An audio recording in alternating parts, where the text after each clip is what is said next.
how to embed a lovable AI web app into hosting your website.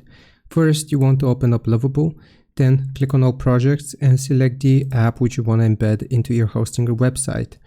Now, once you have your app ready, you will give it this prompt, give me iframe code, and you want to send it.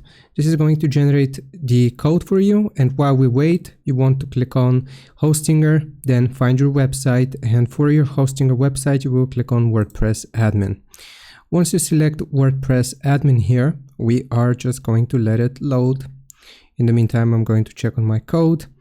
Okay, so just like that, I have my code, I will copy it.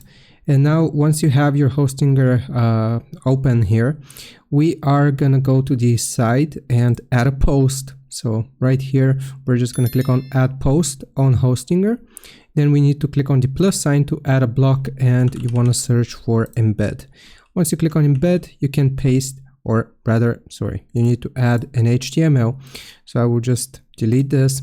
So I'm gonna click on the plus sign, search for HTML, custom HTML, and you want to paste this. Now if we click on preview, as you can see, you have your app working and responsive. Hope this helps. Leave a like and sub. I'll see you next time.